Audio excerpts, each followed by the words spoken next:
So Year 9's on our previous lesson, we went through lots of information about Dulce Et Decorum Est. You hopefully got all of those notes down.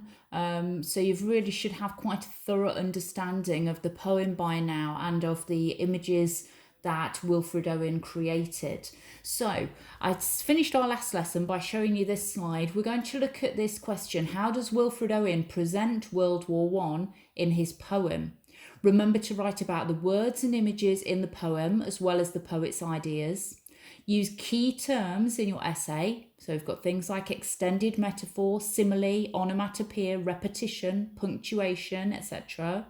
And use peel paragraphs with well-chosen quotations, okay? Let's have a look at a couple of examples to help you get started, and you can use these within your writing. So remember, you need to use quotes. You need to write them up using point, evidence, explain language. So how does Owen use images in this poem? So point then, in this poem, the writer used many harrowing images. Harrowing means disturbing, upsetting, shocking. The one I find most disturbing is, so you'd need to pick out a quote there, explaining or showing which bit you find the most disturbing.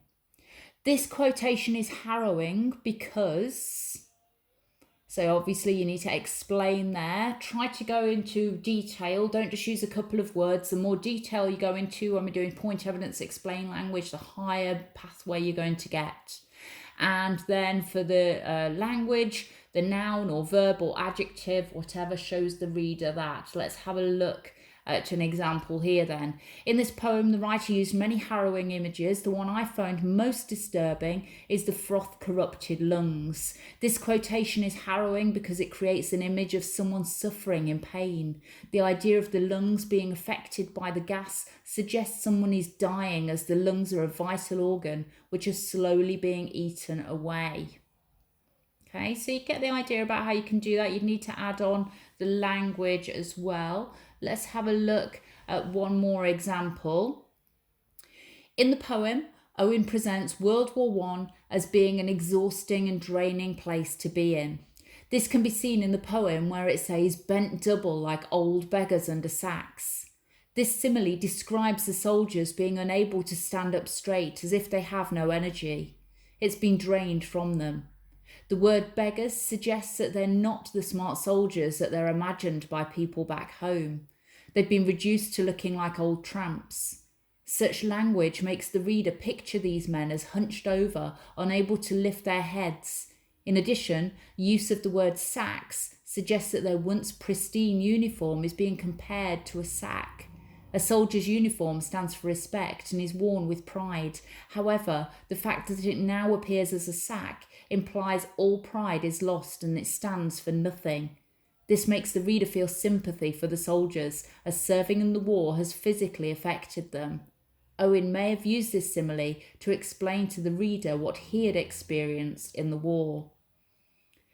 Now, you might think that that's a really, really long, detailed paragraph. If we're aiming for highest here, that's the sort of thing we need to be writing. You need to be going into that much detail, really drilling down into the words that have been used, the meanings behind them.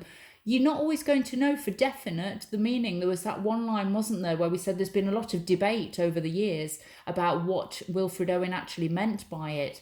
But if you're able to show different ways that these words can be explained, different ideas that come from them, that's what we need to be doing here.